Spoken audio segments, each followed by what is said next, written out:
I don't know what happened. Somewhere in like 2019 or something, I've been going through all this stuff and I just thought, God, wouldn't it be cool to ride the Tour Divide? And I mentioned this to a couple of friends and one of them was like, hell yeah, I love Harvey Hills. Let's go do the Tour Divide. And then, I think I've probably made this joke in a few too many places now, but, the COVID came and saved us like from ourselves. So we did not ride the Tour Divide in 2020, but the Race to the Rock was announced as starting from Adelaide. So we decided, this was like in February, it was announced. The race was in September. There were 3 of us, and we decided we'd have a crack at doing that. And, that goes on the Oodnadatta track in South Australia, this place that I had just had this sort of wanderlust for. I wanted to go out there. I've always got this curiosity about what's out there. What does it look like between A and B? Welcome to the Seek Travel Ride podcast, where we share the stories and experiences of people who have undertaken amazing adventures by bike. Whether it's crossing state borders, mountain ranges, countries or continents, we want to share that spirit of adventuring on 2 wheels with our listeners.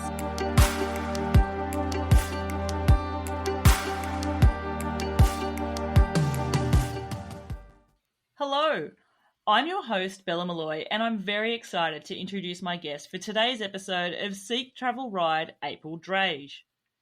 Being fully immersed in the outdoors and adventuring on a bike is something which I think resonates with many of us, and it's also synonymous with the way April lives her life. Since buying a steel bike in 2015, she has sought out endless off-road cycling adventures. What started out as multi-day cycling trips has now morphed into a real passion in the ultra-distance cycling space. April has entered and finished numerous prestigious events, including the Race to the Rock in 2020, and in 2022, she headed over to Africa, where she participated in the Rhino Run. She did pretty well there as well, finishing as the first placed female. Then this year, in 2023, she took on the big one, the Tour Divide, a 4,418-kilometre route from Banff, Canada to Antelope Wells in New Mexico. This particular event had been a long-time goal for April for many years, and she affectionately refers to it now as her cycling holiday. What may be a grueling test of mental and physical endurance and grit for many was the very thing which energises April, and it was especially refreshing for me to track her progress and watch her dot move its way across the route. I'm really looking forward to digging into the details of not just this event, but also learning more about April and how immersing herself in the adventure cycling community has impacted to her to become the person she is today. April, that's a really long-winded way to introduce you to the listeners, but a big heartfelt welcome to the show. Oh, thanks very much. I mean, you can't see it obviously in audio, but I'm blushing here. That was a very flattering intro. Thanks so much. It's easy to be flattering when you're being truthful. And I am just an enthusiastic Energizer bunny here on the other side of the camera waiting to rip into these questions. But April, a question which I like to start my show off with, and I ask this of all my guests is, do you remember the very first bike you ever rode? It's a tricky one. So I'm like the third of 4 kids, right? So it's hand-me-down central when you're number 3. Lots of cousins around and stuff too. Yeah. So I remember ripping around my grandpa's backyard on some sort of green tricycle that I don't know whose it was, but it was really fun for me. If you take a passenger on the back. So that was just like a party. I'd have my cousins hanging off the back of this thing. But I guess the one that was my own, I think, was this blue sparkly number. I remember my dad put some training wheels on this thing, this wattle tree in the backyard. And he's like, put me on this thing and was holding the back of this bike, which really, like, I remember feeling the fury, the rage, like, get these training wheels off, get your mitts off my bike. So I think I had the training wheels on for maybe, I don't know, half a lap around this tree before I insisted my dad take them off. And that was it. I was gone. Yeah. So it was a pretty happy, like, exciting day. I remember that, ripping around, like, no training wheels on this little blue sparkly bike. I don't know how old I would have been, maybe 4 or 5, don't know. Wow. No holds barred, no hesitation. No, just like, let me out of here, man. Like, I'm into it. What I love about this, and actually it's part of the motivation of asking this question to my guests, is everyone has their own unique answer, and it provides a different insight into how my guests maybe now feel and interact with the bicycle and how it's been part of their story. Yeah, self-sufficiency from age 4, you know? Exactly. I don't need these crutches. Yeah, get out of my way, I'm coming. Yeah, very much so. Imagine if 4-year-old imagine if you could have somehow sat them on the knee and told them a story of where adventuring on a bike would take you. Oh, for sure. Yeah. Yeah. I think about this because I've got nieces and nephews, a bunch of them. And I've taken them out on little bike trips and stuff. And I always think, God, I just wish someone had done this when I was a kid. You know, imagine just kids are really creative. They've got this wild imagination. Imagine thinking that you could go and just ride anywhere. You could just go out into the forest or whatever on your own with a tent. Like that would have just given me endless daydreaming fodder. Didn't even occur to me when I was a kid that was a thing you could do. Oh, massively. One thing I will say, I bet you anything you like favourite aunt. Like you've got to be, right? I don't know. I mean, I just love hanging out with kids. Like it's just, I don't know whether that's a sign that I haven't really grown up or whatever, but yeah, I'm definitely, it's super fun. I mean, you know, one of my nephews, his favourite candy is like a Turkish delight. And so I just fill up a feed bag just all with mini Turkish delights. And then we get the speaker going on the bike and it's just so much fun. What kid doesn't love that? Take anything you want at the bakery, you know? Like it's kid fantasy land going out riding. Oh, how awesome. How far are these trips going for? Oh, look, we've done this a couple of times. So the last one we did with a bunch of friends and we went and rode, I think it was the Reason or the Rattler Trail. I think it was about 40-something Ks each way and we camped and we had a great time. Kids love it, yeah. Adults love it too because you can just carry, you're not going far, it's not hilly or whatever, and you just can carry all sorts of ridiculous things on your bike. You know, one of my friends towed a trailer and had all sorts of fun stuff for the kids in there and yeah, it's cool. Are these adventures things that you like aim for? Like, is there sort of like a family event or something where you get together and do them, or are they like spur of the moment? Oh, this is one friend of mine that has kids and we've ridden a lot together. And so, you know, I don't know how it even came about, but I think we started the idea that, you know, I take my nephew out, he's really into it. And so we might as well do this together. So we've done this a couple of times and then we put the word out to a few other friends. And so one trip, there was quite a lot of kids. I can't remember what the ratio is, but it's good because the kids all like riding together and I tend to be honest, ride with all the children and then all the adults kind of ride back together. We had a tow rope on one of the back of the bikes too. So that was another fun game. I was getting towed by one of the other parents or whatever, which the kids thought was hilarious. Because I've moved from my home state to Victoria, my nieces and nephews are in South Australia. I'm really missing that. Yeah, that opportunity to go and take them out. So I'm going to have to whip something up, yeah, locally, I think. In my mindset, though, this presents a different opportunity of you've got another adventure ride in you where you're riding to the kids to have the adventure and then you ride back. I mean, it's just a few 100 kilometres each way, right? This might be a 2024 spoiler, but I'm really hoping to take one nephew on an overseas bikepacking tour. I feel like that would be a mega fantasy for a child. We'll see if I can pull it off. Everything starts with like a pipe dream, right? That's where the good stuff is manufactured. So I'm hoping that this little spark, that life supports it, you know, and things come together. We'll see. Have you got a destination in mind? I've got so many. So many. Yeah, absolutely. Yeah, we'll just, I'll keep that one under wraps in case he's listening. The kids do tune in after this podcast I've been doing. April, the longer the flight, the longer the adventure has to be at the other end. So yeah, it's so true. Yeah. And I'm missing these kids so much. I'm like, what's the longest flight possible? How can I maximize my time with the kids? Just putting a petition here for France and the Pyrenees. It takes a day in the air to get there.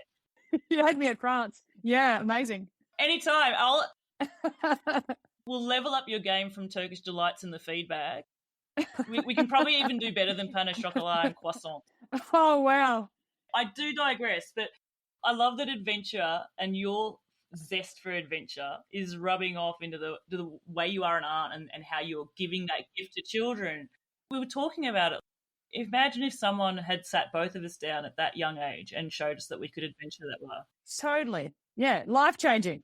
Definitely. We talk about life-changing, and it's clear to me just in chatting with you now, having press record, but also, you know, sharing conversations and emails, being in the outdoors is definitely something that you have an affinity with. To me, you're someone who needs the outside, the outside gets the best out of you, and I can't imagine you being an indoors person. Have you always been this way? Like, did you always love the outdoors as a kid? It wasn't, to be honest, we weren't like a family who went camping. You know, two busy working parents and four kids, and just, it was pretty chaotic, to be honest, at home. But having said that, I was always kind of running around outside, like always moving, playing sport or whatever. But I guess, you know, my memories of the outdoors, like when I was a kid, we'd go on like family picnics to a national park.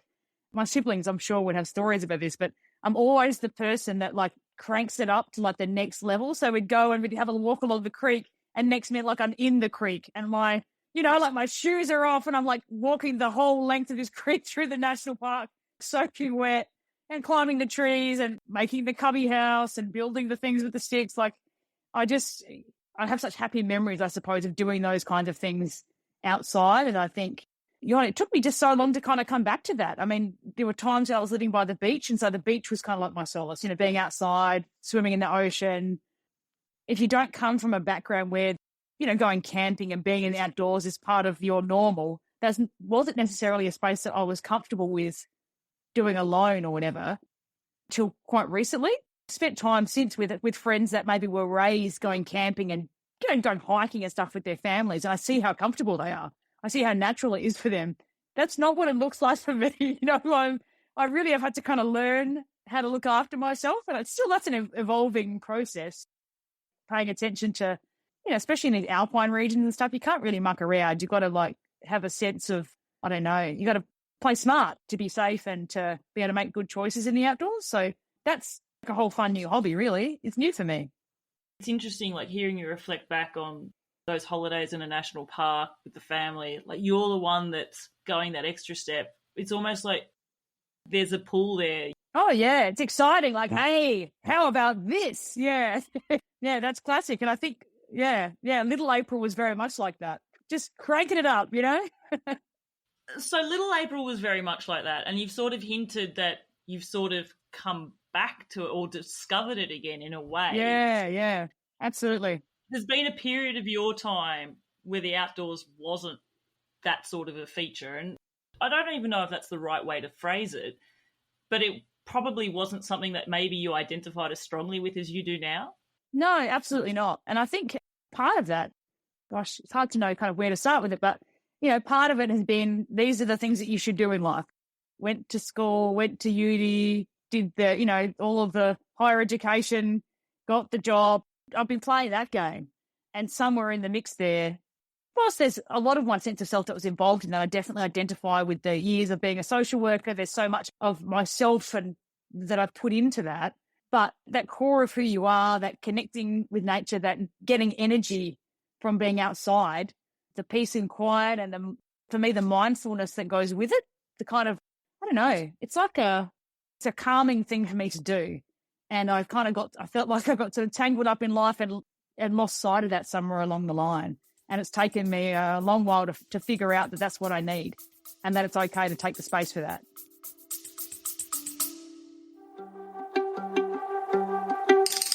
Hello, listeners. It's Bella here, host of the show. Now, one of the things I love about podcasting is knowing that when I press record, while the session may just be me and my guests, I know that that conversation is really being heard by many thousands of people all around the world. With every episode I release, I always consider you to be an integral part of each interview I conduct and the show that I produce. From conducting my research to asking those interview questions to editing and releasing each episode, all of this done with you, the listener, in my mind. It's because of this that I really value being able to hear directly from you so that I can continue to enhance your podcast listening experience. What I am seeking from you now is your input into a survey that I have put together. And I appreciate the time you're taking to just go to that survey. I've linked it in the show notes and have you share your thoughts with me here. It's just a few short questions to just see what you value about the show, what you look forward to the most, and also maybe how you see the future of the show as well. Once again, thank you for being an integral part of the Seek Travel Ride community. Now, let's get back to the show. I think that statement sort of resonates so deeply and probably does with a few of our listeners as well, because I think sometimes it takes things to happen to make you realise what you really, really need. My mum had a saying which rubbed off on me as a kid. Sometimes you don't know how heavy your luggage is until you put it down. Oh, so true. Yeah, that's good. And so when I hear you talk about you'd lost sight of that because you got so caught up in doing all the things that we're so meant to be doing. Go to school, finish school, go to uni, finish uni, get a job, do the job really well, be immersed in the job, do the 9 to 5, do everything.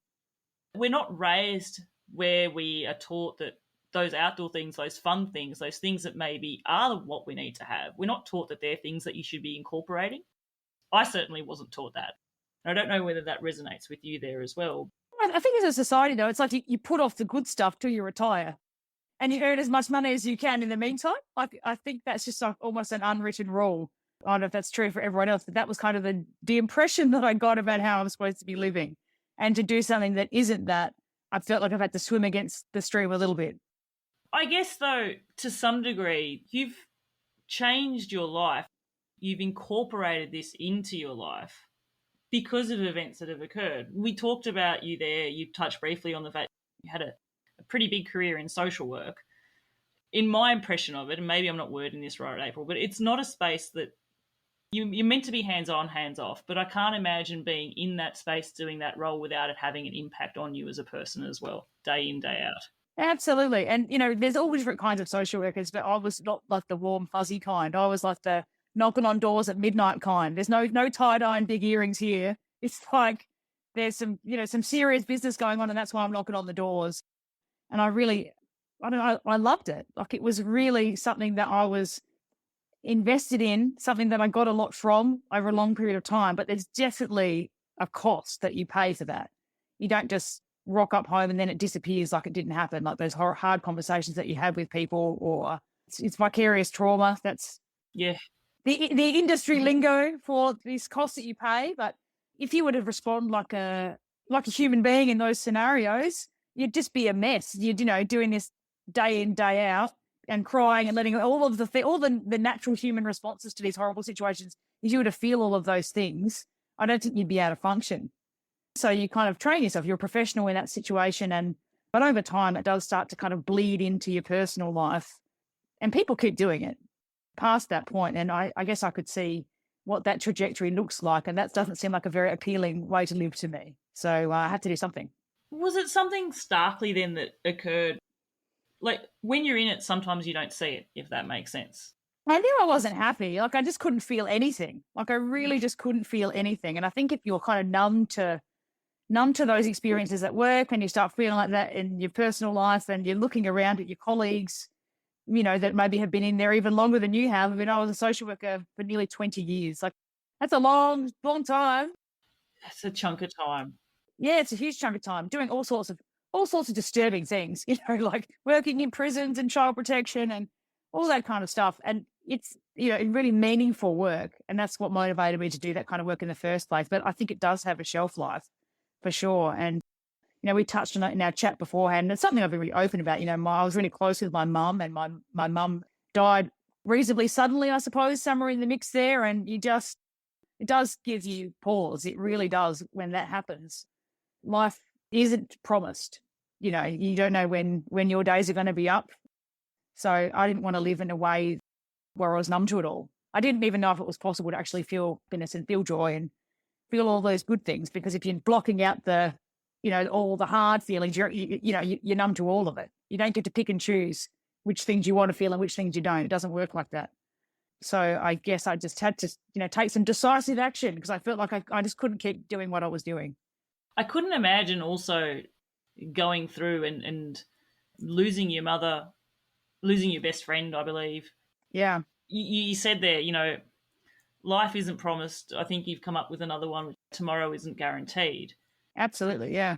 It's a massive insight into when someone, and I'll talk about these quite a lot, because listeners, I have been fully immersed in a lot of April's adventures, her Instagram. Something that's really clear is April's enthusiasm and immersement in the activity of her doing. And it's so clear that you are filling up by being mindful, being in the moment and stuff. And I feel like you have that clarity of perspective to be there because of your 20-year career in social work, because of losing your best friend and your mother at an age where we don't feel our mothers should be dying, if that makes sense. Yeah, that makes perfect sense. I think, I guess there's another perspective on this too. My husband and I've been together nearly 20 years, something like that. Like we met just as I was graduating. And I think, the other side of it, you could look at this and say, well, tomorrow's not promised. Because you get this question from people, why are you away so much?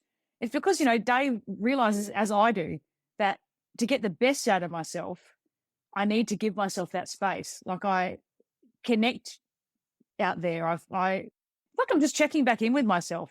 And Dave would much rather have me home 20 or 30% of the time and have me be like, you can get the best of me than have me, I don't know, plugging in, plugging out, checking, like the 9 to 5 and doing all the things that I was doing before and being really unhappy. I guess that's probably one of the reasons why he's probably been he definitely is, my biggest supporter in doing this stuff. He sees what I get out of this. And it's funny, I started making these little, and wasn't always making like little daily videos when I'd go out on these trips. I'd just go away for these trips and then I'd come back and I'd tell Dave, I had this great time. He'd notice I looked better. Like I looked happy, I looked more relaxed. So for that reason, he was like, oh, this is obviously is really good for you. You need to do is just lean in, do what you got to do, go and have these adventures. And then I started sending him like a video a day. I think that might have even been just on the Rhino Run, like as recently as that. I'd send him this 1-minute video about what I was doing. And I feel like after I started doing that, it's like he saw it in a different way, like he really understood.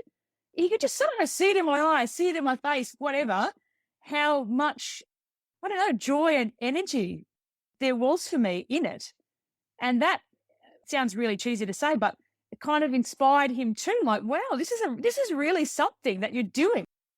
I don't know. So he's got as excited about it as I am, to be honest.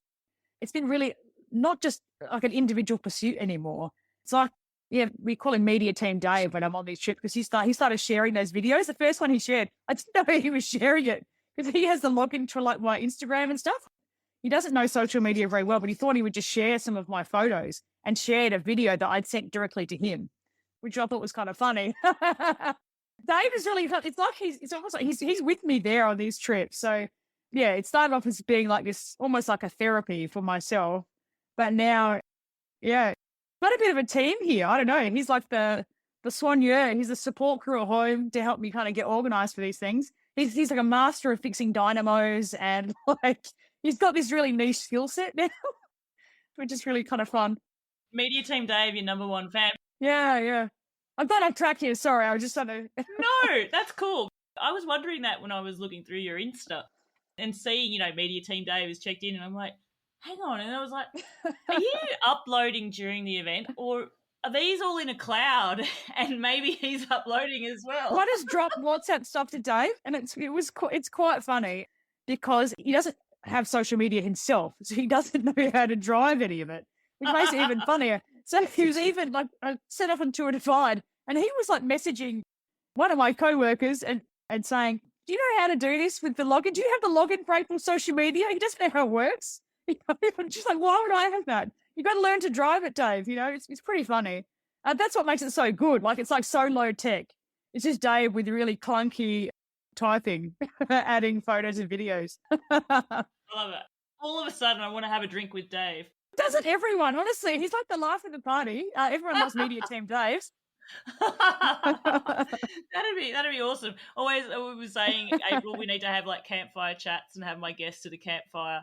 Dave needs to be there too. Then, he does. Yeah, he's very much part of the adventure operation, even though he's like the least outdoorsy person going.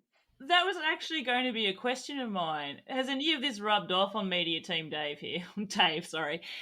In a way that he may go, like, does he ever adventure on a bike with you? Does he ride a bike? This is like how it started though. So I got, as you've gathered, once I've kind of gotten into something, like I'm really into it, like I'm all in. We were out for a coffee one day years ago and there was a bike shop across the road from this coffee place. And I walked in there and there's a woman that ran the bike shop and I was like her size and everything. She's like, well, I'm actually just about to sell my bike. And it's like this road bike. and it's perfectly set up for me. It's her bike. I just go ride this around the block. It was like a carbon Scott Addict road bike. I'd never ridden a road bike before. I'd see these people riding around and think, oh, that looks so hard. I don't think I could do that. And then I took this bike around the block and I just bought it. Like, sorry, Dave, like, I'm out of here. Running this carbon fast. Yeah, I'm converted. But then he's just such a nice guy. So he would kind of come out with me. He'd go to bike too, and then we'd go and do these things. And then I'm like, well, I want our holidays to be riding. And so he would choose kind of flat locations. Like we'd done some touring, like Sweden and Belgium and a bit of France and the Netherlands. And then if we got this, like in Sweden, we'd get to the end of Sweden, then it got hilly. So we'd get a car and put the bikes in, so he does what he can. And next year, part of my plan is to get Dave out touring again too. It's been 6 years since we last did a bike trip together, but it's not his thing at all. We both appreciate that, but he loves seeing how happy I am and how happy it makes me. And so we kind of, I'll do half the day doing all the sightseeing that he wants to do, and we spend half the day riding our bikes to get there. That's kind of how it works when we tour. Yeah, it's really nice. That's a cool sort of symbiotic way to have this relationship on a bike there too. Oh, for sure, yeah. It's an equal sort of couple tour. Yeah. So next trip, I'll of course carry everything too, like all the camping stuff. I'll load up my bike to the absolute hill and give him hardly anything to carry. It's part of the deal, which should suit us both. Are you doing that as a way of making sure that Dave stays as happy as possible and it's not as grim as possible on the bike? So it's a win-win, I get more exercise. It's good. See, part of me was wondering, is this sort of like the way of you slowly getting him into off-road adventures by osmosis? No, definitely not. There's no way I could do a big trip like that with him for company. Like, as much as I love him, like, this is a me thing. It's just not.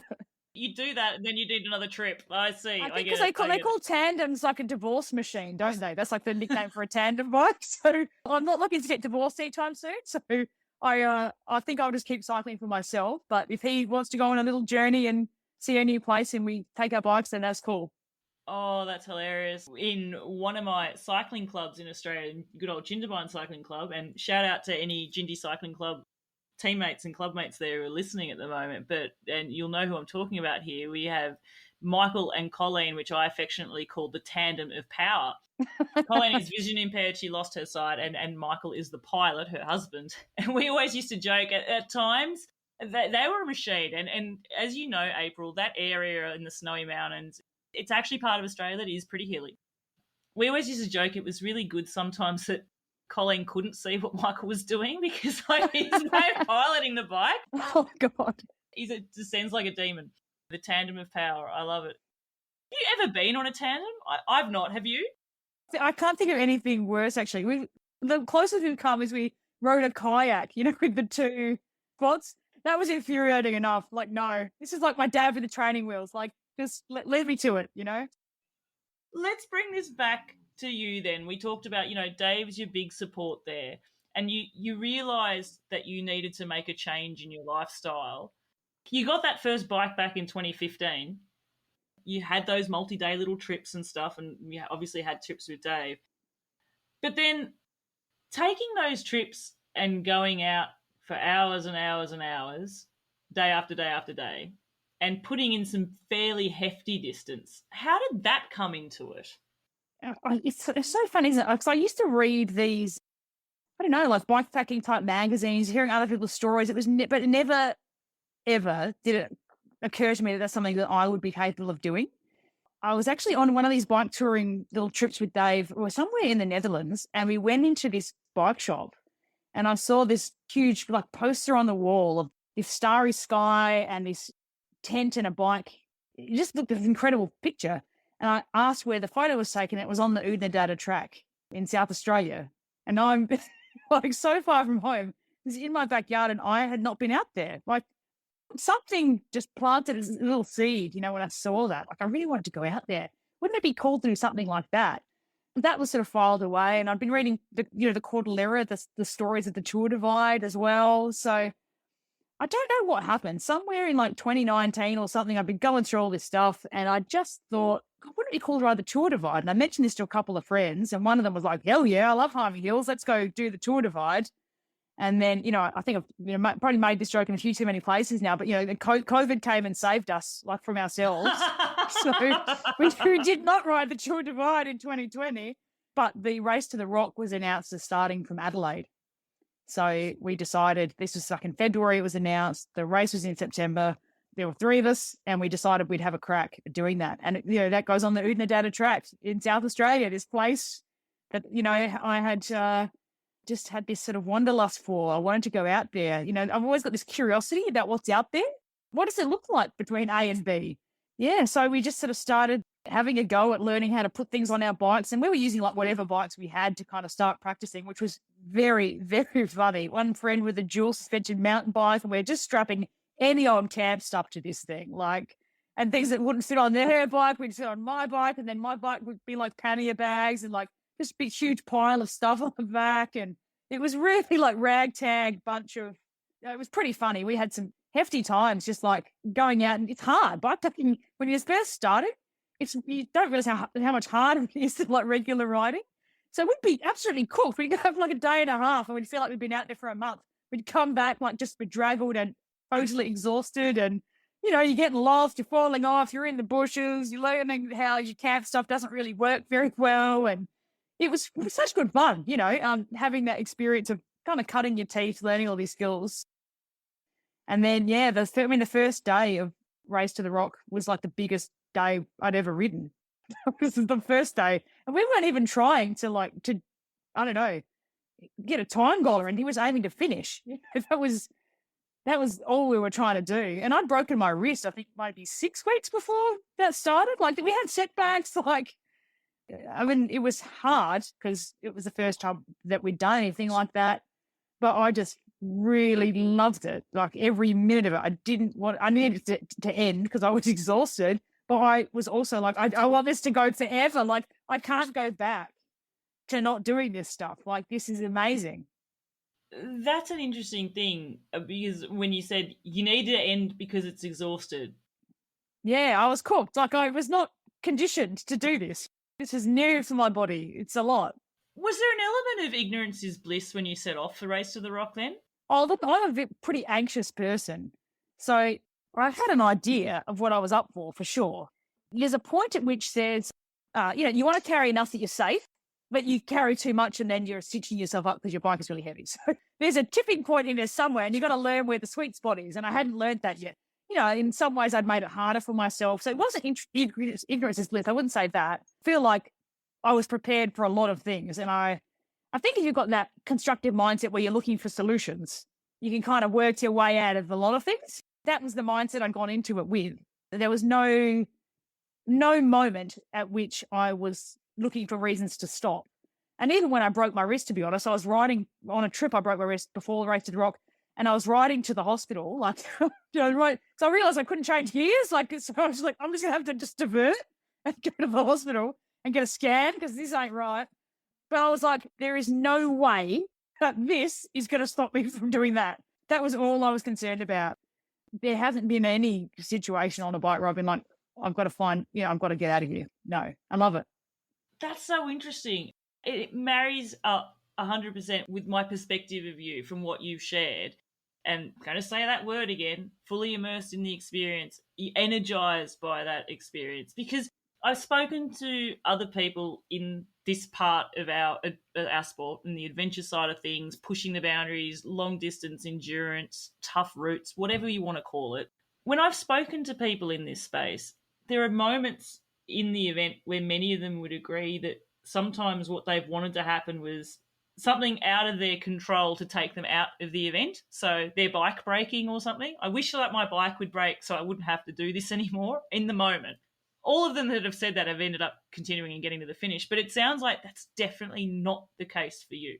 You don't want something to stop you from being out there. No way. No. Another question that I have for you too, April, then is there ever any part of you that's out there because you also want to test or prove yourself or see what's possible from that physical point of view? Or is all the physical stuff that happens to be out there and do these things just by the by and you'll just get through it? And I think initially I was just curious as to what I could do, for sure. Like, you want to know what's possible. That's definitely like of interest. that wasn't the intent and purpose of like, I need to go and physically prove this to myself or whatever. But it just, I don't know, there's something about it. It seemed like a really cool thing to do. And I think because I'd always admired the people that go out and did this, for me, it was like, well, imagine if I was that person. I'm sure there's a more eloquent way of saying this, but you don't just want to, be on the sidelines of life, looking at all these people doing things that you think are exciting. There is no reason why that person can't be you. And I think that I wanted to be it. So that for me, and I think in discovering that these events or these rides, because I happily go and ride these routes without an event. I have done that, just go and grab the route and go. There is, I don't know, something about that just makes me feel really good. It adds to my perspective on the rest of my life. I get so much back from it, not just from physically or knowing I can do it, because that's kind of cool. Like, there's no getting around it. I think it's amazing that the human body just keeps on going. You can just condition yourself to go and find this. I mean, I don't suffer like I did in that first event. And every time I go out and do these things, I learn something. And then I address that for the next time to make the next time even more enjoyable physically. Yeah. So I guess, there's a physical element of it for sure. And I'm definitely preparing my body to be able to get the most out of those journeys. But it's not like I'm trying to hit time goals and I'm not looking at the data of how fast I've ridden and any of that stuff. The numbers are by the by. I should say, though, the numbers may be by the by for you, and the time goals aren't even something you care to consider about, and you don't put something out there saying, I want to be at this point, I want to be... You're not lining up at the start wanting to be the first woman at the end, for example. That competitive side of the sport isn't motivation for you. But I have to say, you are not slow. You are, but I don't mean by average speed or pace. It may feel like a holiday when you're in these events, but you're not riding at holiday pace. If you're reaching that finish line at such a respectable time, like Tour Divide, I mentioned it, it's such a prestigious race, 4,418 kilometres, and I think your time, you finished it in 18 days. It was under 19 days. That is so respectable. That is amazing. You take this perspective that time is not your motivator, and it certainly isn't. But it's not also like you're faffing around for hours and having an 8-hour sleep each night or anything by that measure either. You are definitely living in that ultra endurance space and doing these things in an ultra pace. Kind of funny though. I'm sure people find this weird because, to be fair, it is. If I go out for a weekend by myself, I ride exactly the same way. Like, it's not unusual for me to just grab a route that's, I don't know, kind of long, I guess, by most people's standards, and I'll just go and ride it and I won't sleep. Like, that's not an unusual thing for me to do. If I leave on a Friday morning and I roll back in midday Sunday and I've had an hour sleep, that's not, I know that sounds weird, but that's just how I like riding at night. It seems like a treat to go and do that. I love how kind of liberating it is to just, hang the schedule. If I'm not tired, I'm not going to sleep. If I am tired, I'll stop and have a nap. But I just love casting off all ideas of routine and whatever and just doing whatever I feel like. What adult gets to just go and do that? There's no rules about how much you have to stop. There's no rules about how you do it. And I'd be like, well, okay, so I'm riding, say if I rode for only 12 hours in the day, what am I going to do for all the rest of that time? I'm a terrible sleeper. I'm just going to sit there. Like, I know it sounds kind of weird because I'm not going for time goals and yet I seem to arrive kind of quickly. But the stop time is just not, I just don't hang about. If I need to, I get a motel and I stay there and I freshen up and I get some good food and I can kind of reset. If I feel like I'm getting a bit kind of ratty, like I just go and, I pay attention to that. There's an element too then that the things that people would find difficult in an ultra seem to come naturally to you then. And I'm talking about things like riding your bike on reduced hours of sleep. You've mentioned it's not like sleep's a thing for me anyway, and I don't find that a problem. Riding through a night is something that a lot of people would think, I'm not sure how that would go, or maybe I could ride for a few hours, but I certainly don't want to ride throughout a whole night. You talk about that as something that's great. I'm looking forward to it. I definitely enjoy that. And having said that, though, I have experimented with this. I'm not like just some crazy cat who's just like rolled into this and going like, yay, 1 hour of sleep. I've definitely gone too far and become at a point where I'm so tired that's not enjoyable. And so I know the points at which I now need to just call it and have a nap. You get to know yourself. And there's been times when I haven't been able to sleep, but I've really needed to, and that's been hard. You get to know yourself really well. You're spending all these times by yourself. I know, gosh, I always seem to feel a little bit kind of a little flat around like 5 or 6 around sunset. It's the time I know that, Dave's getting home from work and cooking dinner and, I'm about to ride into a night. So I have little systems now because I just know that that's a very temporary little window in the 24-hour period. And so at that time, I have my little routine. I call it, getting into my evening wear and kind of, I add the layers for the nighttime riding and just kind of reset. And I usually put on some podcast or something I've been looking forward to, put on a good book, my audio book, and then I'm just reset for the evening. I think you just kind of get to know yourself quite well about what you need. And if I am going to sleep, what time that is best to happen. But it gives you a bit of confidence too, because you're also dealing with whatever terrain is in front of you on these things. And so do I want to be tired and sleeping at the top of a mountain where it's most likely to be the coldest point? That's not great. Or, do I have enough energy? Am I awake and alert enough to get up and over this mountain and descend to the other side? And if the answer to that is no, then I'll stop and have my sleep there. So there's some consideration for what's ahead. And, I'm not just like, go. Like, that's not my approach at all. Having said that, that recent, the Race to the Rock entree, I just rode Brisbane to Rockhampton. What I found super fun about that, there's no high mountains. It's a short race. So for me, I didn't have to be careful. Like I could just ride to my heart's content. I could nap if I wanted to nap or just not at all really for that distance. It was warm. You're riding to the conditions and dealing with what's in front of you. But I had so much fun on that ride because I didn't have to be as conscious of those other kind of safety things, really, as I would on a different course. Can I actually just ask on that? Because there's no high mountains. And for my listeners, Race to the Rock entree is the prelude for some people. Some people can do the entree and Race to the Rock. Some people just do the entree. Some people just do Race to the Rock. So this Race to the Rock entree that April's talking about actually happened after she had returned from doing Tour Divide. We talk about there not being mountains in that route, in that part of Queensland. But oh my gosh, is it hilly? Like there was a day, was it day 2 or day 1 where it was like over? Day 1. So in the first 250 Ks or something, there's like 6,000 meters of climbing or something. Like it's climbing. The chance of me getting caught in a blizzard is very low in Queensland at that moment. Like, so it's safe from a safety perspective. It's different. It's going to be a blizzard of sweat or like flies or something, right? But it's not going to be snow. No. But what I would point out there then is when we talk about what you were just saying, the first 250 kilometres has got 6,000 vertical metres of climbing. For those of you that talk in feet, we're talking like 18,000 feet here, give or take. Terrain like that occurring over a rolling terrain, to me, that's just a different style of riding because it's one thing to suffer off a mountain for 2 hours and then freewheel down the other side.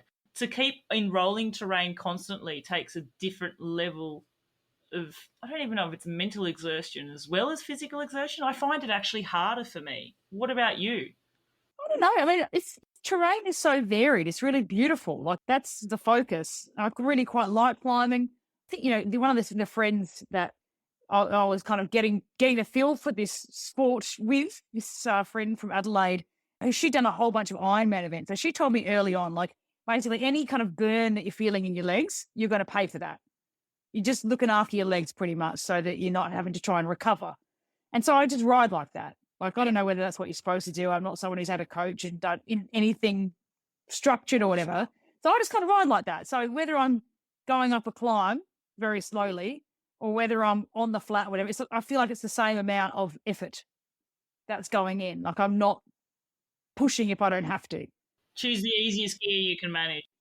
Yeah, and just kind of just go crawling up these things. So, when you think about it, I'm going through like rainforest and I'm going through like, the Glasshouse Mountains. You got the silhouettes in the moonlight. Like you're not thinking about the numbers of, I think I've accumulated X amount of verts. Like you're just riding the line that's in front of you and looking at the wildlife. I didn't even know that microbats were a thing. Like you're looking at all these different little creatures that you haven't seen before. That's very exciting. You're looking out for all that in the night. Little marsupials bouncing around that I hadn't seen before. And, you're just out there with all these little characters living their little lives out there and you're the visitor And it just feels, it's just such a cool thing to do. Well, I'm going to be at home sat in front of a TV, or I could be out there, in the middle of the night doing that. I mean, the numbers, I know I keep banging on about, the numbers aren't really a thing, but that's just how I think about it. Like if it means it's hilly to me to go and see those places, great. That's what it is. Because you can have some really hard days on very flat terrain.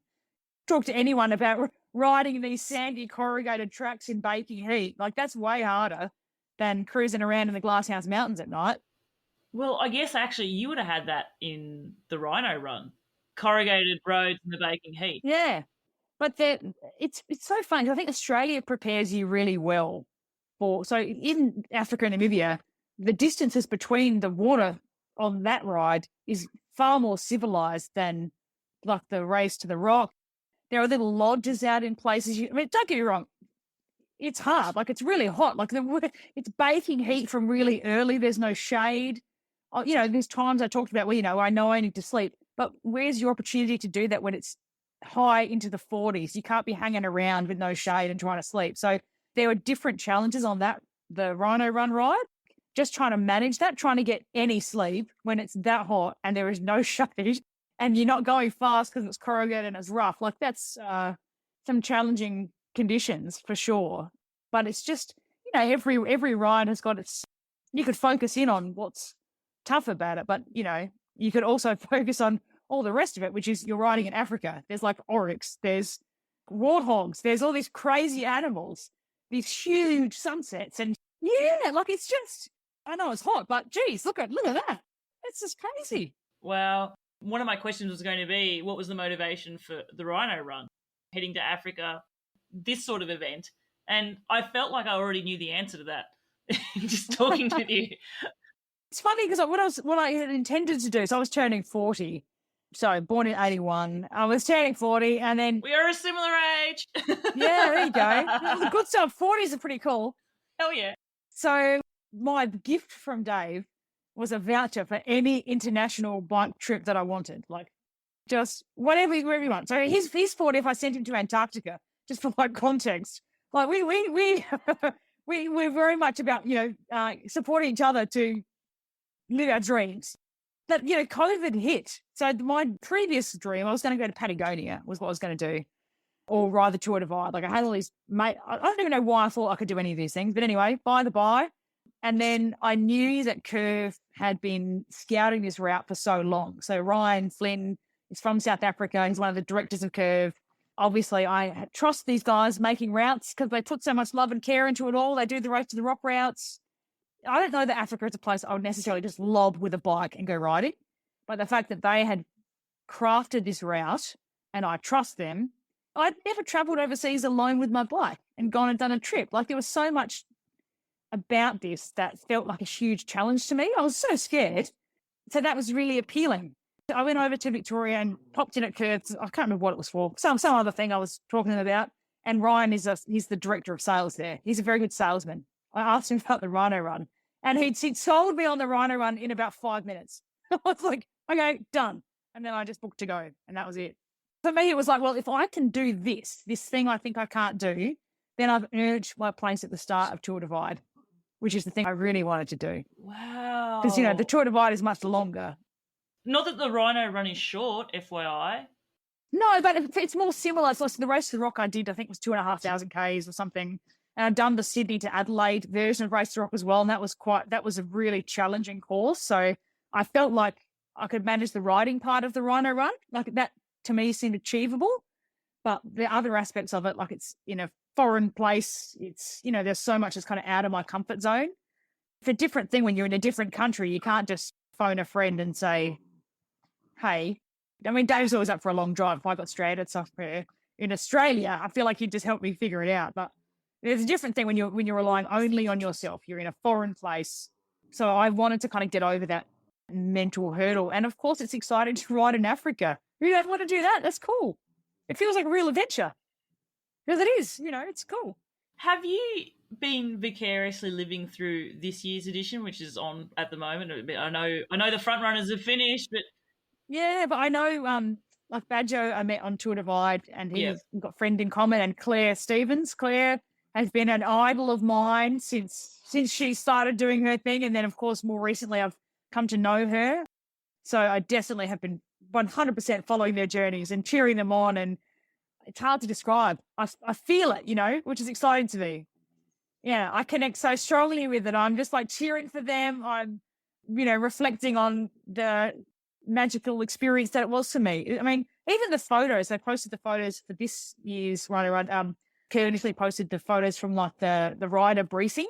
Yeah. That happened a year ago, where there's myself and Sarah and Elodie, Sophie Potter, Florence, all the women of the Rhino Run standing on the beach.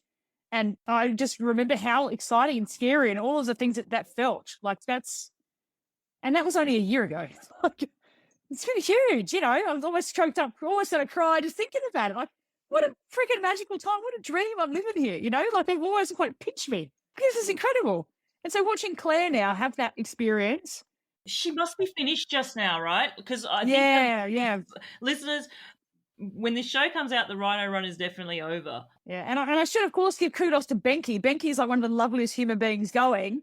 And what an absolute weapon. So he's just set the fastest known time for that route. He's amazing. And after coming second, for people that haven't followed the race last year, it came down to about 18 minutes or something between first and second. It was extremely exciting.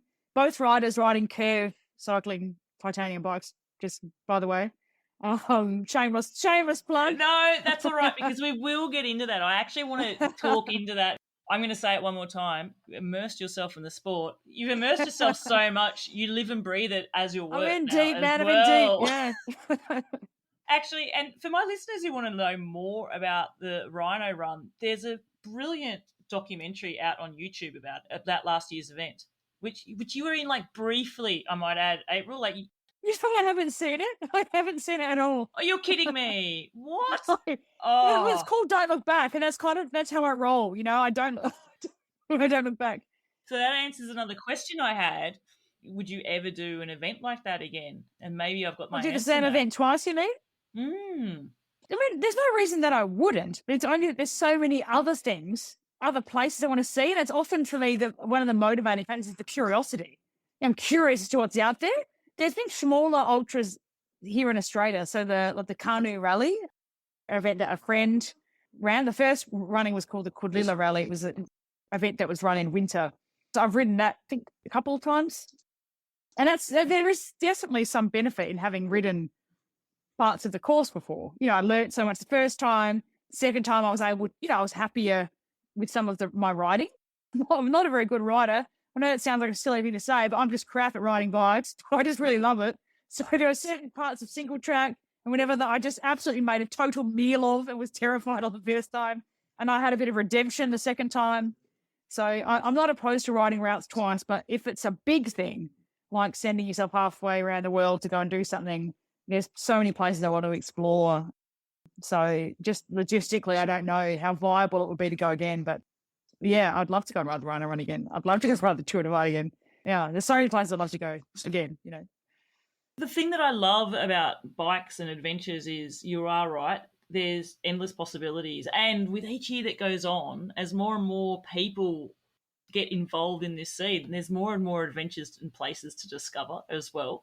For sure. I love that idea that what drives you to do a lot of this is that curiosity of seeing places, experiencing places, and dare I say it, feeling places. You can say it. Like, I feel like I'm just like... It's such a feely term, but it is. But it is. Like, it's a sensory... Yeah. It's a sensory experience to ride in the way that you do.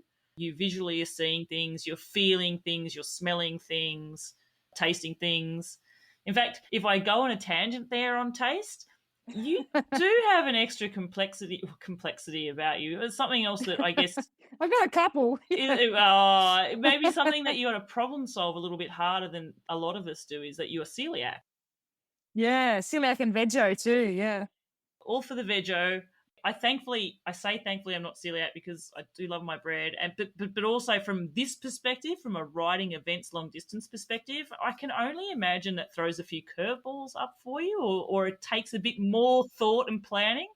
Yeah. So I tend to, I just have to carry more. Like if there's a place where I can actually stock up with something that's actually like proper food, then I'd go hard. And so I end up just carrying like loads of, I mean, Rhino Run, if there was a supermarket that I came to that had like rice cakes, which is just not very packable, I'm just filling up a backpack full of rice cakes and peanut butter.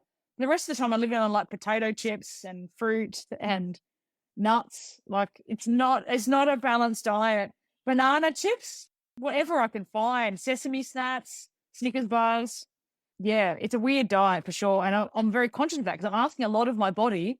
So I take things like sachets of protein powder. I take some of those Radix nutrition little cold soak.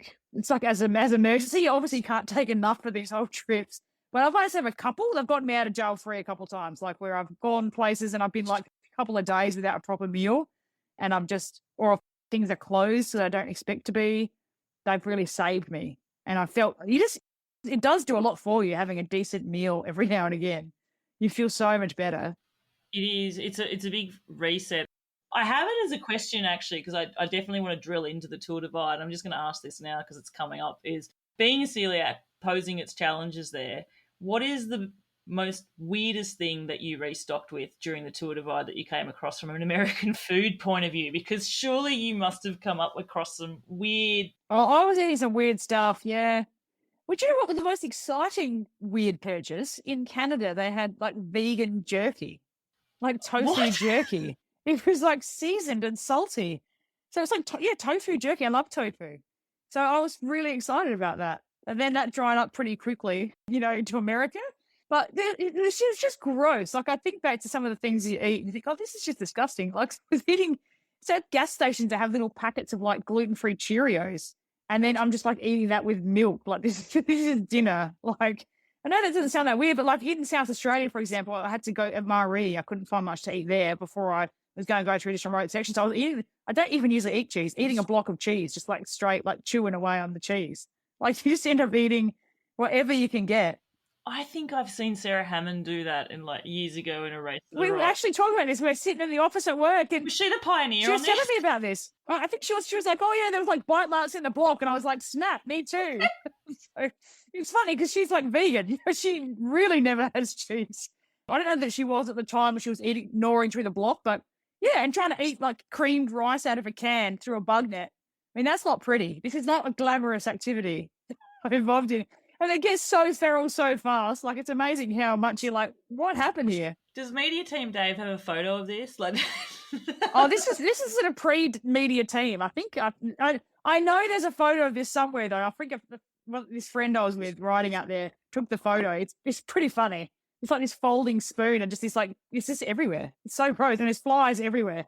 I think only people who've experienced it can appreciate its maddeningness. Oh, that's not a word, but how maddening it can be.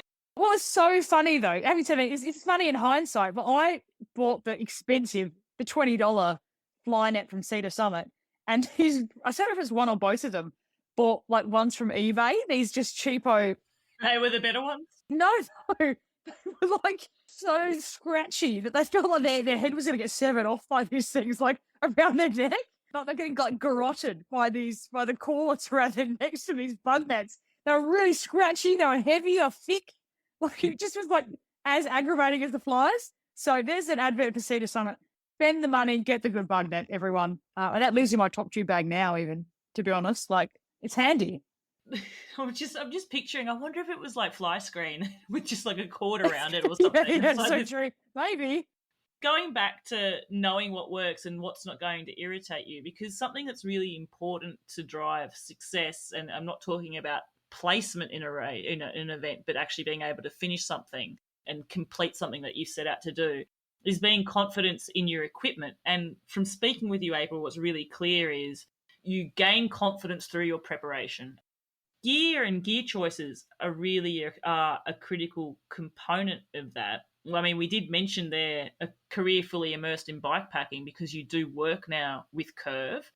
But the bike that you took for the Tour Divide, Big Kev, Miles? Big Kev, yeah, Miles. Miles, I'm smiling because it's funny, because I was obviously talking with Curve about bike for Tour Divide, and I had a bike that was a 27.5 plus bike, and this is really a 29er route. So Jimmy is the technical lead at Curve, and he's just such a lovely guy. So he was drawing up bike CAD to work out if we could put 29 of wheels on my existing bike. And then Curve were like, you know what, we've actually got a better idea. We've actually just produced this bike. It's just released. It's, the bike for the Tour Divide. It's the bike. So Jesse is one of the owners of Curve. He rode the Tour Divide 10 years ago. And this is the bike that he would have wanted to, if a bike like this existed, that's why it was designed. This is the bike that he needed but didn't have for Tour Divide. So they know what they're doing because they're designing it with the experience of having ridden these big routes. So, but it's funny because it just took me so long. Got this bike in December and Tour Divide is in June. So not a long time beforehand, and being comfortable on the bike, I really struggled with that. It's been a journey to get comfortable on the bike that I did have.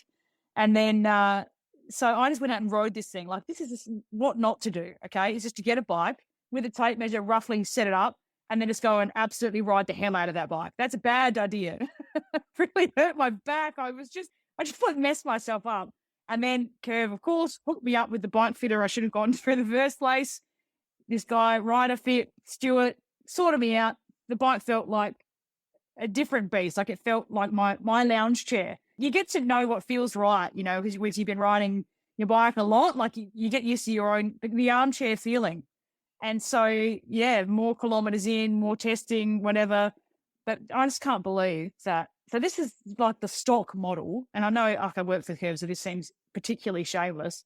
But it's quite remarkable to me that this bike is just like off the rack, pretty much. Haven't changed anything about this bike. And it's ready to go for a big adventure like this. And no mechanicals, no issues. Like, it's the perfect bike for that job.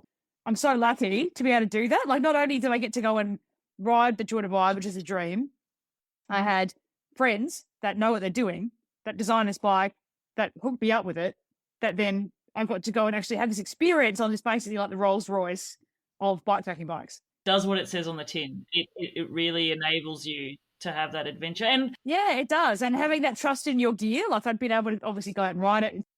You've got to have confidence that your equipment is, you almost like become like you're one with the bike. It's like you and the bike are a team. And so if there's any doubt about the equipment that you have, that's a problem. I mean, I was in Ovando, and, someone's crank had been falling off, for example. Someone else was having trouble with their wheel. Like, it's really not unusual to have significant problems with your bike on these trips. Like, people are rebuilding their own wheels. People are getting taxis or whatever, long distances to go to a bike shop to solve their problems.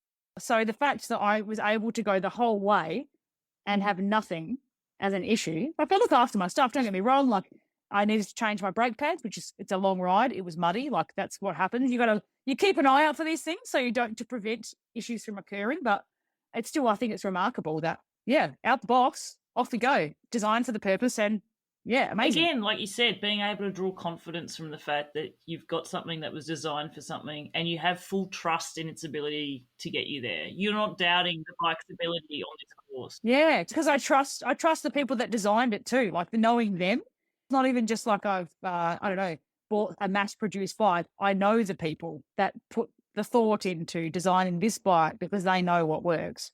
And I trust them because I've done this before. I have. Even that is really confidence inspiring to me. I have to ask then, perfect bike, you've got it dialed in for you. We've talked about a fly net that stays in your feed bag.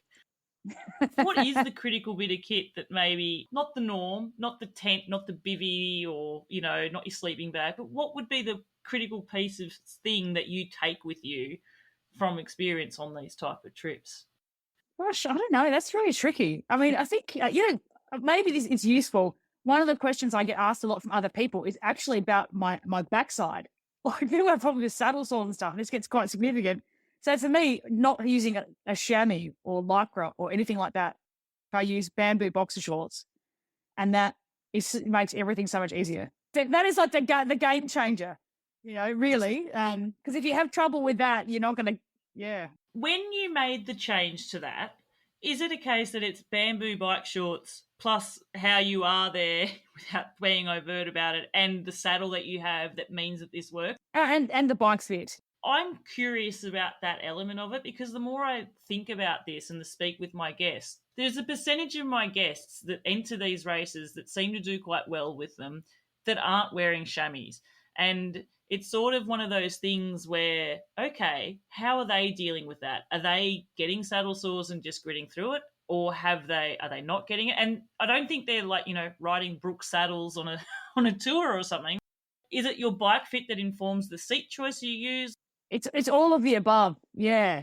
So I did have to change saddle. I changed saddle when I went chamois free because I was riding on the same saddle where the shape was good, but it was really hard. So you can imagine you're going over all these bumps and things, and it's just your sit bones because it's a super hard saddle.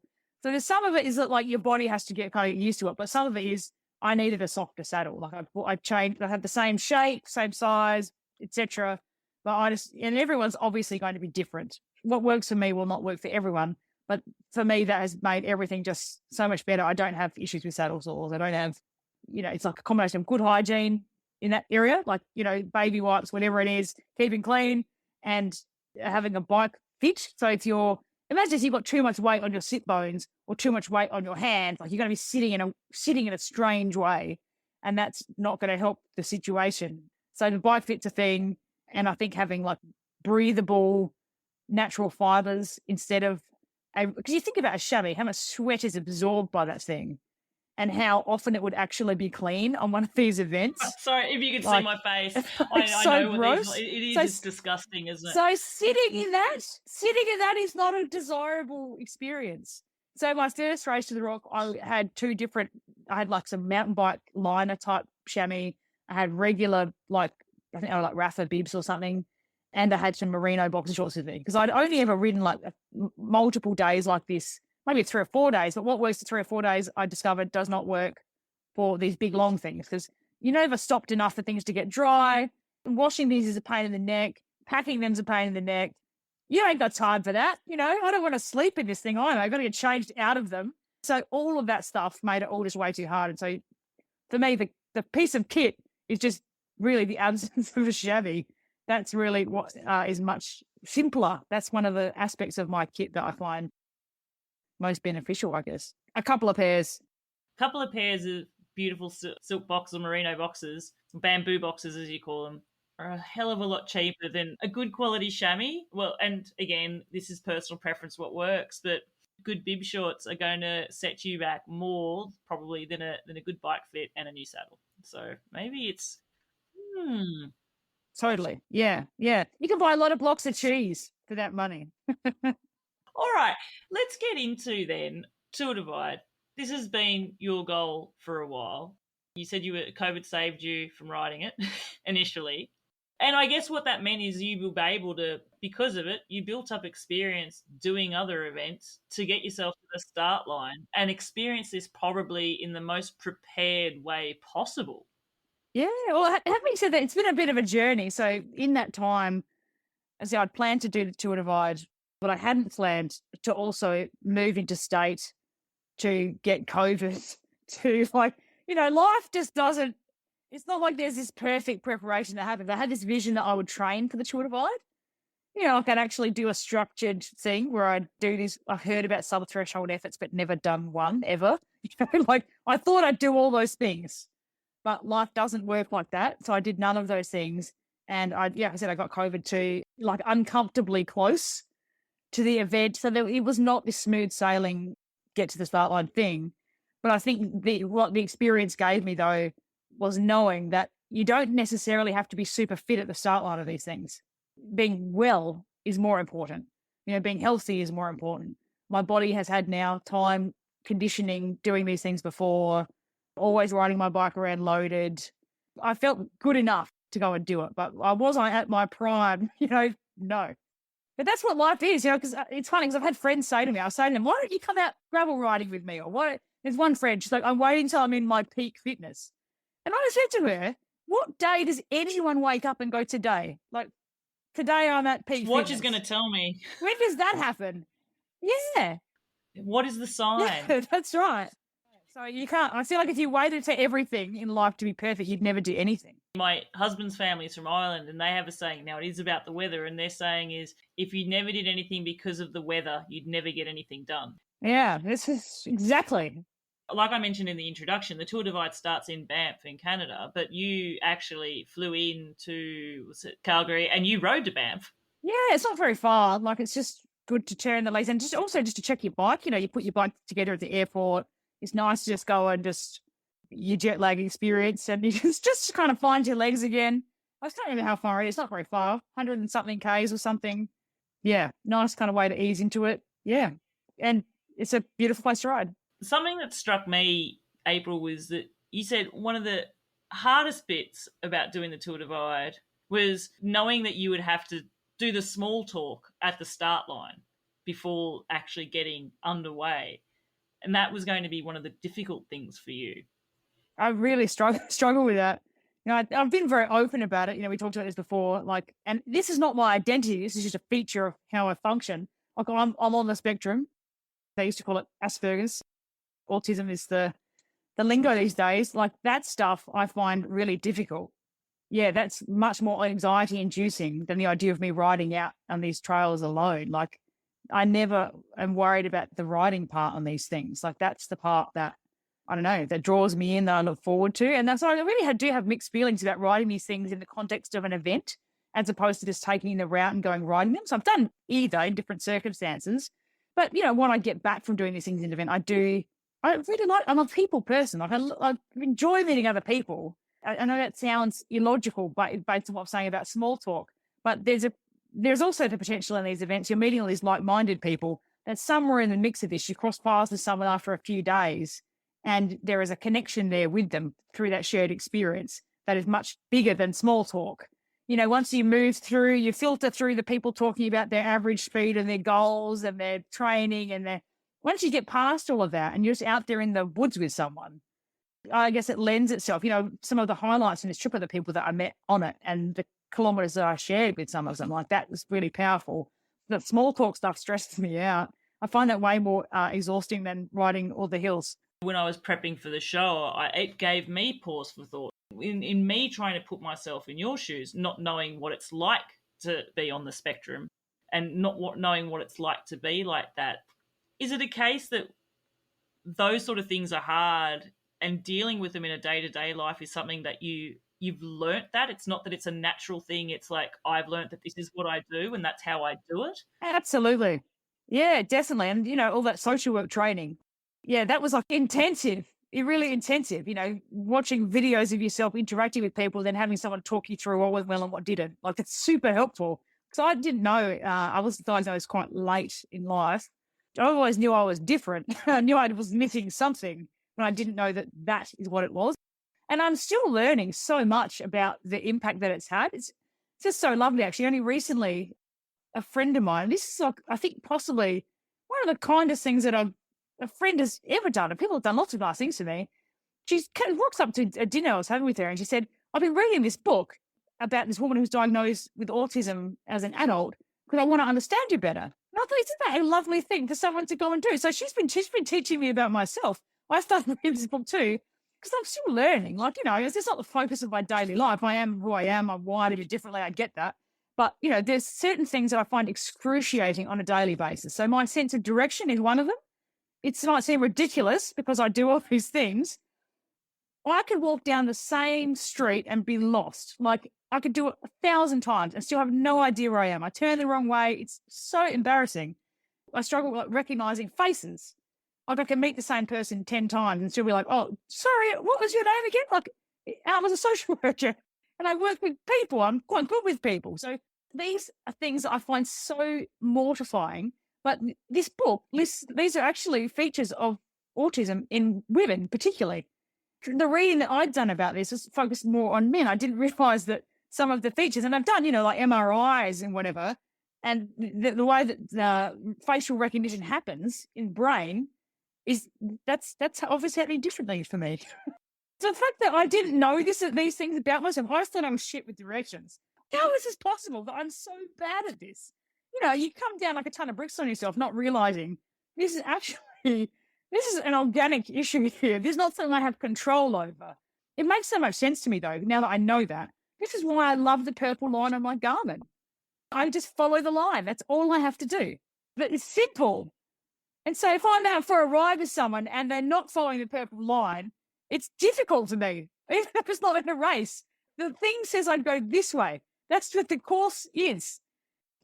welcome to the interesting life of April, who can ride from Canada to Mexico, but gets lost in her suburb and can't recognize the person she's had a deep and meaningful conversation with 3 days ago. Like, it's painful, but it is what it is. It's a journey. I'm learning. Yeah. My sense of direction it's not atrocious, but it's not the best. Years and years ago, I was living in London, and I don't know if you've lived in the UK or been to the UK, but typical London suburb, terrace house streets, all the houses look the same, right? Yeah. Anyway, so I was leaving work one day, got back, walked down the street, went to the front gate, went to put the key in the door, and thought, oh, that's weird. The neighbours have done something with the garden. and it wasn't April that I had gone to the house next door and it was the wrong house. I had actually gone down a totally wrong street, but the street to my mind had looked the same. So that's the only part where I can really equate to that. Yeah. I mean, I joke with Dave, he's like my carer at the shopping centre. I'd be locked in there forever. I would. I'd never come out. I'd have to take my bivvy with me, camp out in the public toilets in the shopping mall if he wasn't with me. But you did get past the small talk of the event on the Tour Divide. Yeah, I did. Fortunately, it thins out pretty fast, yeah. Now, there's things that I know about the Tour Divide in terms of its distance, its topography. I know that it's really well known for having erratic weather. You can have bright sunshine and then all of a sudden be in the middle of a hailstorm. You can be on beautiful flowing gravel roads, or they could be peanut butter mud that have you walking your bike. Hightown, Bush Mountain Lodge. You've got all these things. When you're going into an event where you know these milestones, and they could even be like state borders, and you know these things, and it's been a goal for you so long, what are the things during that event or that ride for you, April, that you find you're looking most forward to? Look, there's just so much, to be honest.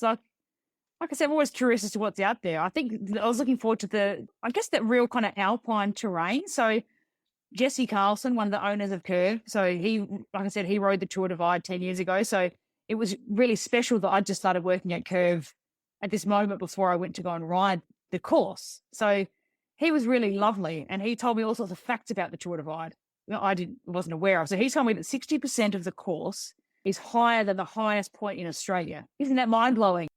I was really excited to experience that, to go up into these higher mountains. I know that may sound kind of silly, but that was something really new and exciting to me. There was also a challenge in that. I didn't know what that would feel like. How sort of transient the weather is. I'm kind of looking forward to that. It's something really different from Race to the Rock, really different from Rhino Run, and moving from like the terrain of Canada, all the pine trees. It looks like, you're riding through just endless Christmas trees, which is incredible, into the desert of New Mexico.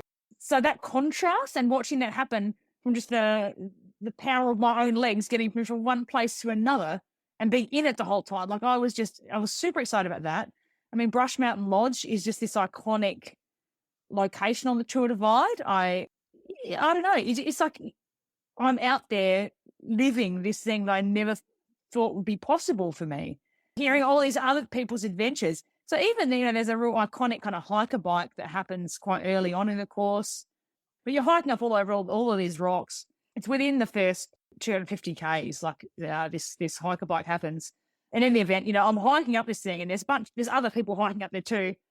But even that, I was on this hiker bike. It's rocky, it's a bit awkward, and just going, I'm here. Like, this is amazing. I've seen so many photos of this thing over all of these years, and here I am, like, living that. And I still feel excited thinking about that. This is, how cool is this? Yeah, blows my mind still. This is just wild. This is so wild.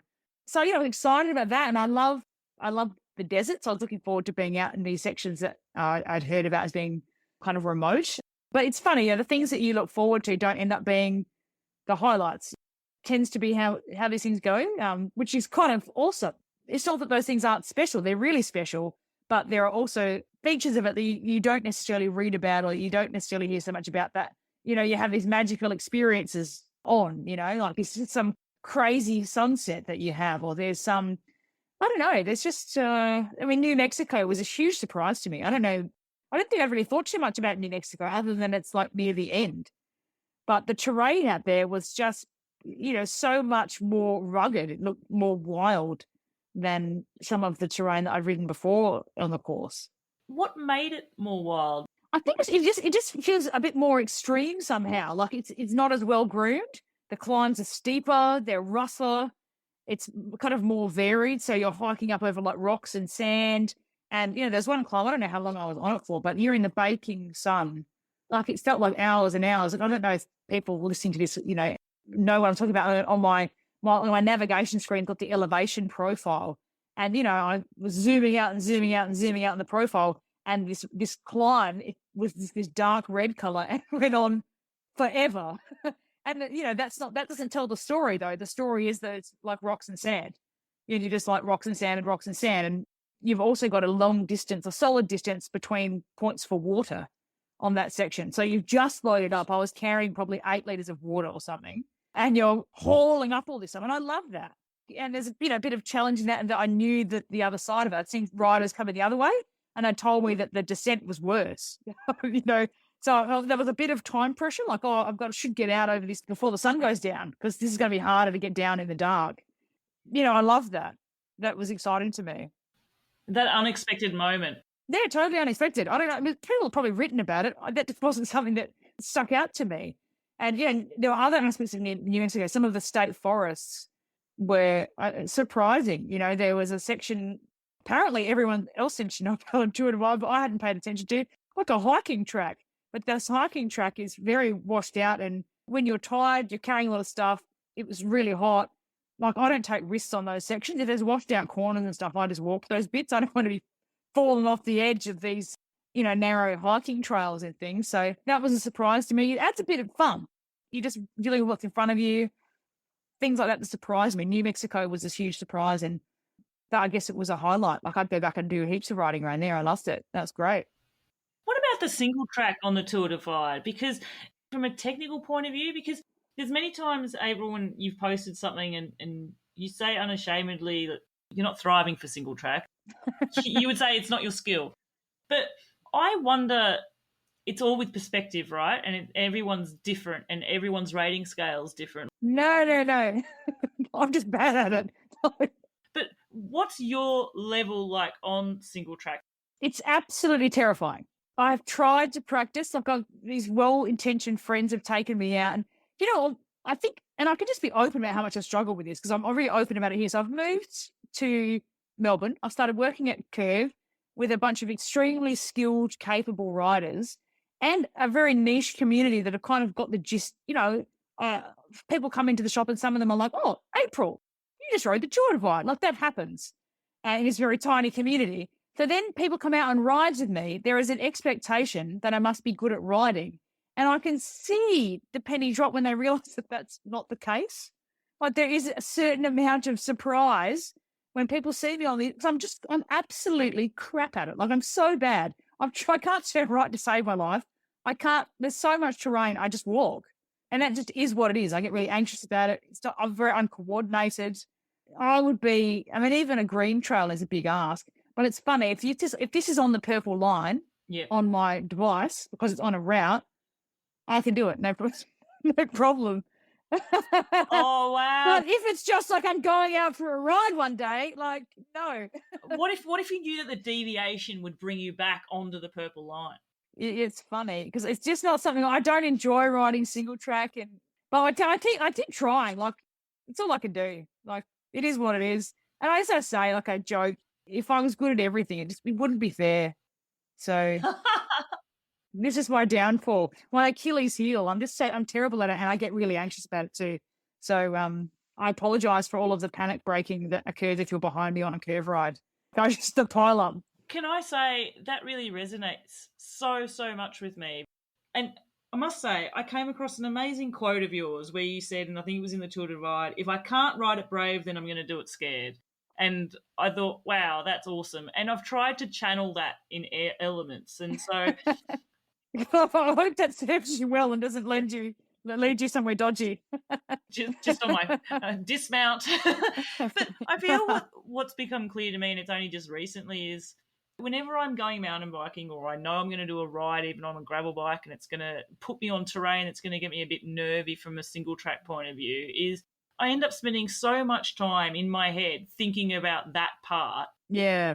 The bit of immersion and being amazed and being mindful about the amazing time I'm having before and after I get there doesn't happen. And I'm just starting to think, you know what, maybe single track's just part of the riding that's not for me. Yeah, I've been thinking about this too, and it's interesting because years ago I bought a decent like cross country dual suspension mountain bike, and I thought I'm just going to hit this hard. Yeah, I'm going to go and I'm going to get lessons. I'm going to try and do this. I had friends take me out, but what I ended up doing is this is so me. I just started using it like a gravel bike. That's what I do. Yeah, I'm not going to put my bike on the car and then drive somewhere to go riding. Like I never would do that. Like that's crazy. So rare I would do that. So I'd start riding the mountain bike to go to the trails, to ride through the trails, to go to somewhere else, like the same way I would a gravel bike. So it was really a pointless exercise, and all bikes walk the same. You know, I'm going to be walking on the dually the same way I'd walk on a gravel bike because it's just, it's funny. I went and had lessons. There's this lovely guy in Adelaide. His name is Tyson. He has a mountain bike coaching business. He's super kind and patient, and he took me for some lessons. And he watched me riding these trails, and I'd do it because he was there watching me, and I'd be super stressed. But he was watching me riding and go, there's absolutely nothing wrong with your riding. I can see the doubt. But your actual skills, you know, your handling the bike is okay. But I've got to set myself up for success. Me going and trying to ride these things when I'm fried from work or I'm tired or I've got to have the bandwidth for it. I just choose my moments really when I jump back in and then have another go, because otherwise I'm just going to set myself back further. Yeah. So it's just like balancing those things. And yeah, big Kevs is a good option because you can ride it to the trails and then on the trails. And I'm guessing you've got Kev decked out with the big Walmer bars and stuff as well then. Yeah, for sure. So you've got the leverage. You know, we're wider bars, but the bikes are also designed around using a shorter stem. Like I guess it's more similar to, I mean, they're not mountain bikes. You can't just go like hitting the downhill trails on these things. But if you think about, if you're riding these bikes, I find it confidence inspiring to have my bike loaded. You know, it's more planted on these things. So I was riding this carbon cross country bike thinking that would be helpful, but it actually just felt kind of more skittish. Yep. So I like having a bike that's like weighted, it's loaded, and then I just take my time on these things. And especially when I'm in these events, like I'm not trying to, you know, I don't do any of this business with Strava like people do where they try and get cartoon cups and crowns and stuff. I just am taking my time and having the wider bars, and it's quite a neutral wrist position. But having said, I've got another bike that has flat bars too. Like it's different strokes for different folks with these things. But I find the position, I ride a fairly neutral saddle to bars. It's not an aggressive position at all. Like it's very neutral. And then with the flare of the bars, I get the wider hand position, more similar to the width that you get with a mountain bike. Yep. I find that I feel much more confident riding like that than I do riding, because mountain bikes are quite long. They're slacker. It just doesn't work for me. I've got a very short torso as well. No. I've tried. It's good to be aware, right? Yeah, you're going to have the experiments. You do. And just be in tune with what makes you feel most confident. Because at the end of the day, I think the thing that's the doubt is what's getting in the way, not the bike. It is. It's 1,000,000% that. Something that fires my doubt and anxiety up even more is if I'm with people and then I'm not the one at the back. I hate it when someone's behind me. It's like, oh, yeah, absolutely. Go ahead of me. Yeah, oh, no, absolutely. You're fast yeah. up the climbs. I don't care. Go ahead of me. You're going to be waiting for minutes before I get to the bottom. Totally. Yeah, no shame in that, hey? And that's the thing. I think it's just like, all I can do is just be honest about where I'm at. If that means that sometimes people might be listening to this and maybe it's preventing them from getting out. I think that's the main thing, is just don't let that get in the way. No. You know, if you're focused on the one thing that you struggle with, there's probably 99 other things that you do well. You know, let's look at those. The same with the numbers on the climbing. For all of the up, there's also down. It's just having that focus all the time, because that's the other thing I love about this activity. These events aren't about who's best at riding. This isn't like a test of your technical ability. You know, this is camping. This is being self-sufficient. It's, you looking after yourself well. It's making smart choices. It's being efficient where you can be. It's so much bigger than that. Yeah. And with each time that you go through one of these, it's an extra bit of, I had a guest recently, called it the panniers of experience that you bring on to the next one. Oh, you learn so much. I learned so much about myself. Yeah, so many things all the time, and learning from other people too. So I think we talked about a little bit this, the community side of things here. Different things push different people's buttons. What pushes my buttons is people that are kind of X30, and I feel like everyone's always learning. So I definitely don't feel like I have loads to offer in this space, but I think it's still important to build community to just offer what I do know. And so I've put on these little community things, whether it's about how to fix your bike on a bike packing trip or whatever it is that people are asking questions about, or run a little event, how to pack your bike. But people just come along and everyone just talks about what they know. And so between us all, we figure these things out. And, I love that vibe, the vibe of the bike packer. There is no one right way to do something. It's very individual, and you just pick up bits and pieces from different people over time. And people are generally very generous with their knowledge or with what didn't work so well, which is equally useful to know. Yeah, and it is. The great thing about this section of the sport, bikepacking, adventure cycling, off-road cycling, whatever we want to do, everyone brings their own unique way, their own unique rig. It's like, at the Tour Divide, you have the rigs of the Tour Divide and everyone's I love that. There is no cookie cutter bike. And I love that. It's individual. It's how you turn up. It's what you're going to do. I love that. You can take a dog if you want. I mean, there's two guys that rode it the year before I did, and I was just obsessed. There were chihuahuas on those bikes. I mean, what other sport? This is like the big event of bike pack racing, and you've got a couple of dudes with UPS parcel boxes and chihuahuas. Like, that was cooler as this than pretty much, I think, any other activity. Like, this is wild. Yeah, so cool. One of my recent podcast guests, Becky Wiedner, she's a unicyclist. She unicycled the European Divide Trail, which absolutely blows my mind. Now, April, between you and me, I don't think that's a trail that you're going to be doing. Or I'm not offended by that at all. Sections of it in the south, from what Becky said, quite a lot of it is on pretty gnarly single track. But when you said that, now I'm thinking unicycle easier to carry. No, she did say that. We actually discussed this with Becky. She did discuss how, when it's a hiker bike, she turns it around and she sort of like got a uni wheelbarrow, which is great. It's amazing. Yeah, I know. This year in the Silk Road Mountain Race, there was a cargo bike. I think that's brilliant. So cool. Yeah, I love it. So what was it like then to get to the finish line of the Tour Divide? Yeah, this is the second time today I've been asked this question, believe it or not. It's hard to know how to answer it. But it's funny because I never know how to answer it either. So you'll probably get a different answer. One thing that strikes me is it feels like a really anticlimactic finish line. It's like a fence, Here's the... Again, that's what I love about these events. They end somewhere weird and awkward. Like, it's so good. I love that there's no big finish. It's perfect for the awkward introvert. I'm not rising to a bunch of people and a ribbon. Like, this is so good. Very low key there. No fanfare. So low key. Amazingly low key. But yeah, I guess I have really mixed feelings about it. I feel confused. I feel a bit confused. This is something that's been kind of close to my heart for a long time. It's this thing I didn't think I could ever do, but I really wanted to be that person who could do it. Yeah. Yeah, I feel like I've kind of lost a friend in a way. I'm a bit lost. Yeah, I've rocked up at the finish line, try and savor those last days of any big ride because it's always a treat and you never know, this could be your last opportunity. Who knows what life will serve up. But you only get your first time on the Tour Divide once. And I had the best possible experience. Like, I loved it. It had its moments, like it's not a walk in the park unless the parts that are actually you are walking in the park. Yeah. But I guess I was really, I don't know, super happy that I'd had all of that.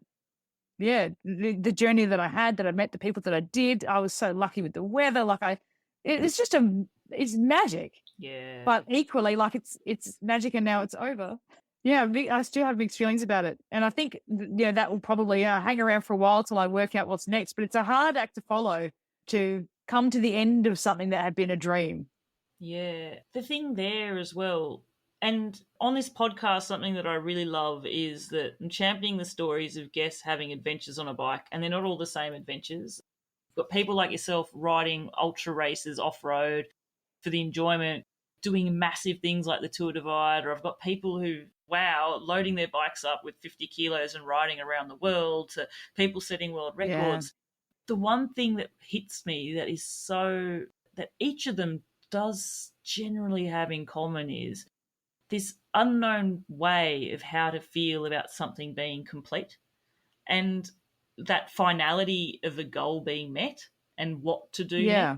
And I don't think Yeah. there is ever going to be a universal answer for that. It's going to change from individual to individual. You can take solace in the fact that what you're feeling is normal and that it's normal to feel these ways, Yeah, for sure. but there's no normal way to deal with it, I guess.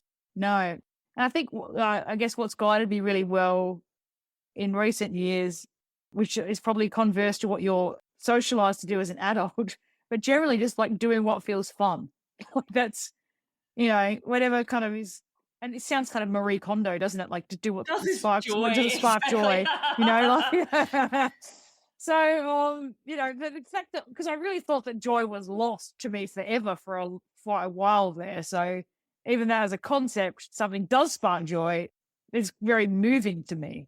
So I think doing what feels fun and what sparks joy, yeah, like I said, probably involves taking my nephew, who I see it in his eyes. When people have the spirit of adventure, this particular little cat, he's got the spirit of adventure in him. I see it. So I feel like that would spark a lot of joy for me to be able to pull that trip together. And there's a lot of things, I think we've talked about it. I've started working at Curve. So they are some big adventure loving folks over there. So I think there's going to be a lot of joy sparked. Yeah, cooking up some fun over there as well. So I'm focusing on those kind of smaller things until something really grabs me that I can't shake in the bigger space. But it's tricky because I do feel a bit lost with that. I've had something big in the pipeline. I mean, in the space of 12 months, it's been, like Rhino Run and Tour Divide, and, it's been a huge 12 months. Yeah. Yeah. So it's a funny kind of time for me. Lots to look forward to, but also a feeling of having lost something. Until the next adventure comes and finds you. I had a guest who said that he doesn't seek adventures, they seek him and they come to him. And yeah, I mean, something that you said there, and I have to say, this happens a bit, is every now and then my guest says something and I get goosebumps. And when you said that you thought joy was lost to you, but you found this way, and that you see the adventure sparked in your nephew and you know that adventures will happen. I mean, just re-saying it, I've got goosebumps again. I don't think my room's particularly cold. I feel that for you, and that gives me joy in knowing that that's... Oh, bless you. Yeah. It's a beautiful thing. And, this is what I've been loving. So I've been getting together with a group of other women here in Victoria who want to ride their first bikepacking race. I mean, I don't think they're getting half as much out of this as I am. Like, I'm freaking loving it. Like, they're preparing themselves. They're learning how to fix stuff. They are out there training. Like, people are checking off milestones like you wouldn't believe. First 200K rides, first this, first that. Like, but I come away from any catch-ups with that crew. I mean, the other day I was just retelling a story to a colleague, and I just about cried. Like, honestly, this stuff is super moving to me. I can see within them that there's some of these, and this is nice. I'm making friends. So I'm just moved to a new city. There's so much about this that's so good. But watching someone see something in themselves that maybe they didn't see, or maybe they'd forgotten or whatever, like that's what this is all about for me. Again, like people talk about numbers, people talk about the distances of this and that, but that's at the heart of it. You can find that anywhere. You can find that on a 20K ride. That's what it's about for me. Yeah, I feel that joy for them. Oh God, I love it. And it's reminiscent, of reconnecting with that in myself too, like, which is also so recent. So yeah, it's just beautiful. There's lots of good stuff happening here. It may not be the Tour Divide here in the city of Melbourne, but there's a lot of, in lots of ways, equally exciting, equally beautiful things in progress, which is cool. If people want to then follow along and find out what is the next thing that may be happening for you in the future, how can they follow along with your adventures? And even if they're in Melbourne, how can they get involved? Yeah, sure. Yeah. Yeah, my Instagram is at April AWOL, like absent without leave. It's funny, I didn't used to post anything, and then I had some colleagues that heard about me doing this ride to Uluru. They're like, can you share some photos or something? So I just kind of started, and it's funny how things more. You start closing some doors in your life and other things just open because you're just doing what you love doing. Yeah, so that's where Media Team Dave takes over. April AWOL. Yay. Yeah, that's pretty much the socials. the Curve cycling website. We have a What's on It Curve page. So you'll find me getting amongst there's weekly rides and monthly rides. But having said that, don't be shy about messaging me either. People flip me messages all the time asking about this or that, or like, hey, I don't know where to start, or there's a particular event here in Victoria that's quite, I wouldn't say beginner friendly, but as a first bikepacking race, it's a cracker. Like not too remote, not too climby. So, I put a post on that page, for example, just putting the word out if people wanted a hand with anything or wanted to have a crack. And so we've been rounding up people that way. But yeah, there's always irons in the fire. So hopefully I'll meet some other like-minded people over here. And hopefully, like, I won't be the only one that's scared of single track, and I'll have some friends like that, We can all walk together. I'm happy to ride with you. That would be walk, brilliant. Jimmy, walk. Yeah, let's go. I'm happy for that. That would be brilliant.